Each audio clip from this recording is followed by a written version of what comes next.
Guys, what's up? This is HHN Trogdor here signing in with my Howl-O-Scream 2014 for Tampa review. Gonna do this similarly to how I did my Halloween Horror Nights review with the images or whatever leading into the houses. I do want to preface this real quick. I'm going to start up. We'll end with houses. We'll talk about theming and street experience this year. The street experiences this year were, I don't know how it would be humanly possible, but somehow they were almost worse than last year. The roaming hordes last night were not active enough, in my opinion. We didn't see really any besides one till about 11 o'clock, and the first one we saw was around 8. So between 8 and like 11:30, not seeing any hordes, and the park being pretty empty. Not a good sign. Of the hordes we did see, there was about 4 or 5 of them. So I gotta give the street experience this year a meh. There's no, like, the set pieces just randomly set around, really reused, rehashed stuff from inside houses or previous zones. It was just very meh. So not much more I can say than about that. I skipped Fiends. I saw it last year, didn't like it, or I watched the video again. Somebody posted of it this year, and I have no desire to go see it. It just doesn't amuse me. And the one thing that was really cool, though, about the experience, and I guess the theming, is the front gate, the little show that they do with the little creepy ghost gargoyle guys or whatever. And they play the curse song, and then when it ends, they run in the crowd and grab either actors or people. I don't know how it all works, but we just kind of happened to walk by it when it was going on. It was cool, but it set a tone that wouldn't be set throughout the park. So for that, I give it a definitely. It was a good. That was really cool. There was construction in the front of the park as well, so it wasn't as open as it was last year with the 13 scare zone in the front. So Busch Gardens, in my opinion, needs to move in a direction of mixing roaming hordes with scare zones. It would fit them really well to have set up scare zones points and have actors roaming in between those areas, not leaving their long strip, but they can move up and down the strip in between the zones. So just something to think about and consider, of my opinion, of what the event would make it stronger. All right, so here's how we're going to rate the houses. We're going to go meh is the lowest, to a good, to awesome, to fantastic, to mind blower. I think there's only one mind blower this year, but yeah. So let's get to it. We'll start with the lowest and go to the highest. So here's my lowest pick, my number 7 pick for houses for Howl-O-Scream 2014.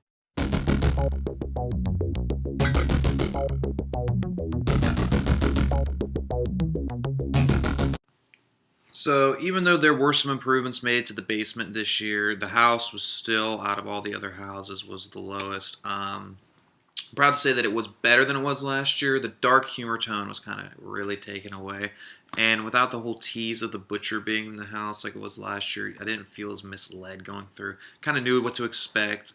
The house was a little ruined for me. There was a drunk couple in front of us. I feel like it could have been better, and they were kind of just falling around and wouldn't get out of the way and were making out in front of everybody, and it was a little aggravating. Even the actors were just kind of trying to get him to move. One of the most memorable moments of the house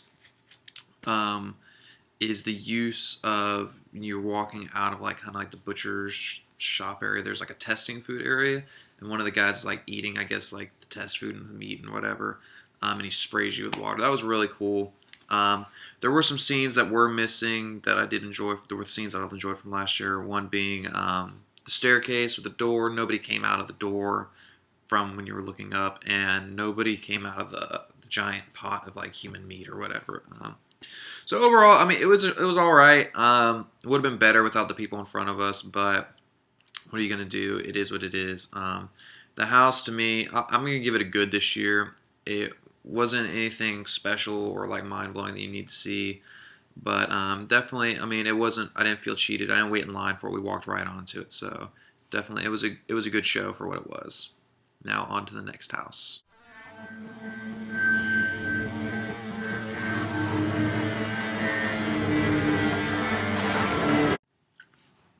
Hey, okay, so the next house is the Blood Asylum. Again, not really moving up any positions from where it was last year. The house was a better showing than it was last year. The creature was much more present throughout the house. His presence was felt very more in tune. There's things about it. It's a trope house. It's not really my thing.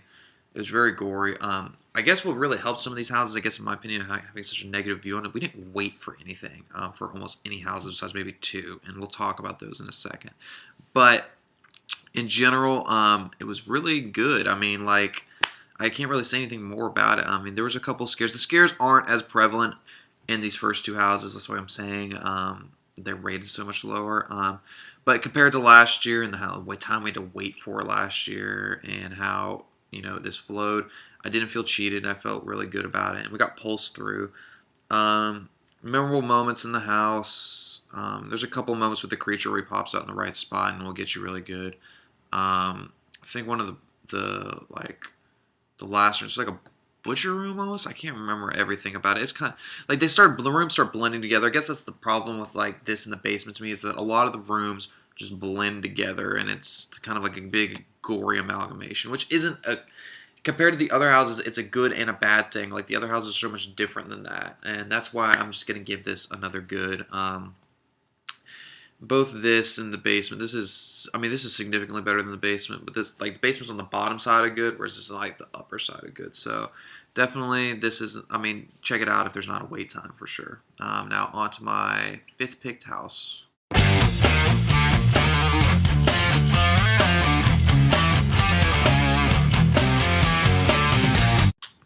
The next house on the list is the Circus of Superstition 3D. The show must go on. Really, really disappointed that this wasn't better than it was. It pains me actually to put it here, and I know it's not entirely the house's fault because this was the only house we had a conga line in for no reason at all. I don't know what the deal was with somebody in front of us, like six people in front of us couldn't handle clowns or what, but it just got really annoying that people weren't moving through. This was worse than Halloween Horror Nights like conga lines, because at least in Halloween Horror Nights we do have people in the houses that are making sure you're going for it or you're getting out of the house. This was just annoying because people were just standing there, and we would be sitting in a room for a minute, and just the actors are trying to do what they can, but when you already see them, there's no point. And this house, just moving locations to Gwazi Park, yes, it is a better venue and it was cooler out front. But honestly, I liked it better than where it was before, where Zombie Containment Unit is at. The house new added scenes just didn't really add much more to the experience, and I couldn't really tell it wasn't really that much newer. And I feel like it was only one or two new scenes at least. Something I'm pretty sure it was the one with the ladders and something else. Still, the big clown face is definitely a highlight of it. I did like that it was more maze-like. It was confusing going through and out of it. There was a lot of drapes and stuff like you had to push your way through. So that was good. The house was just great to me. Like it's middle ground. And it's not.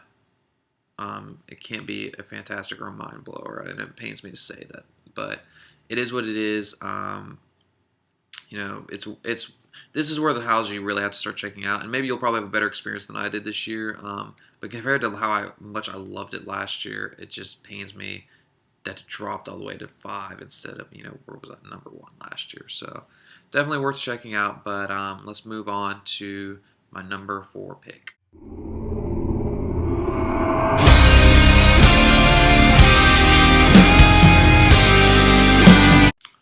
Okay, so Zombie Containment Unit 15, or also known as ZCU 15, was the house we waited for the longest last night. I think we waited maybe 30 minutes, which isn't bad at all. The house experience, I was expecting to be at the bottom of my list, to be brutally honest. Walking up to the house and everything, I just was not expecting to enjoy this at all. I was sitting there just kind of making fun of it already before we went in. It was cool. They did separate groups. There was 3 entrances, and groups were set up in groups of 4, and you were each given a zombie pistol or whatever to shoot them or whatever. And kind of they're explaining it in the background while you're waiting in line, but bottom line is that Zombie Containment Unit is a breach, and that these creatures are now in some kind of storage area or something. I can't remember what it was. But anyway, your job is to go in there and stun them until the authorities can come and get them out. What's cool about the house is that this is a legitimate maze. This is actually like a maze. You go through and the zombies pop out and you have to shoot them to stun them. Now the cool thing is that as soon as you stun them, it stuns them for like 4 seconds and then they will come back after you. So you're always kind of having to be on your toes. Whoever's behind you and leading the front, always you're going to have to be active and shooting and making sure you're getting zombies. Props weren't that good. It was just a bunch of barrels and rehashed stuff. But as far as the final product, I enjoyed it a lot more than I thought it was. It's probably why it jumped up some more because I wasn't anticipating this at all. I was actually not anticipating. This was like the one I thought I should skip. But definitely, it was enjoyable. I liked it a lot. To me, this is deserving of another great. Hopefully, it sticks around maybe for about another year or so. But I could see this one getting old really fast. Definitely, if you got to go and enjoy it, it was very cool and enjoyable. So now, on to my next picked house.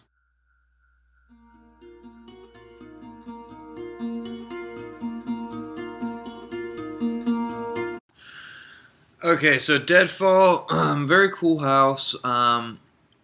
It's kind of confusing a little bit. I just want to put this. This is maybe why I kept it from my top spot. It feels a lot like Deathwater Bayou. And that's not a bad thing, but it feels like repeated ground. It feels, I don't know, it's just weird. There's a lot of cool scenes in there. There's like this really cool Tea Party scene and the boat stock scene, and there's a scene like with this really cool like carousel. Definitely improvement over the Nevermore house that it replaced this year. And the venuing was really good and how they utilized it. I'm looking forward to seeing this house more in the future as far as how they're going to update it and keep it relevant. But in general, the showing was pretty good.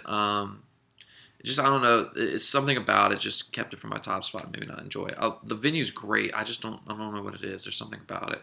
Maybe, you know, one of you guys can leave in the comments maybe you didn't enjoy about Deadfall. But overall, it was. I'm gonna give it. I'll give it a fantastic. It was definitely a good house. Definitely an improvement over what has been there, and the quality and the sets and everything that was set up was really good. So now on to my number 2 pick.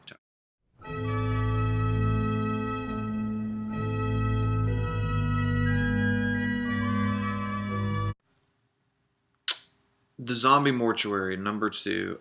They really can. This house has just been is a knockout of the park always. We waited a little bit for this one, not very long, maybe about 10 minutes. This house again, filled to the brim with scares. The darkest house of the night, I'm just gonna say, is the darkest house. There's points in this house you're walking, you can't see your hand in front of your face. And I somehow managed to get way in front of my group because I got in front of somebody that was in front of us, and they were reading really slow. And I got like probably about a good 10-15 seconds in front of everybody and got probably about 6 scares in a row just right at me. The house is just great. So many recognizable and just great scenes in it. Everything from the coffin selling room to the funeral room to the butcher mortuary room to being buried alive and just the zombies. It's so good. It's such a great zombie house. And I can't overstate enough how much I really love and enjoy this house. Didn't disappoint, didn't let me down in the slightest. This house to me is just a fantastic overall. It's great as always is, and hopefully it'll be back for one more year next year. If not, this was a great one last time to go through it. But definitely one you must see within this year, or if it comes back next year before it will leave, because it's bound to at some point soon. Definitely a great house. Now on to my number 1 pick.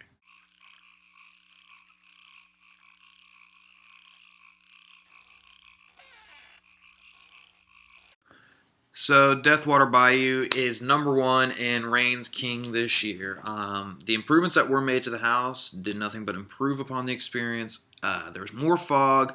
It was just as disorienting going through the vortex again. Going under the coffin instead of going through it was an improvement in my opinion.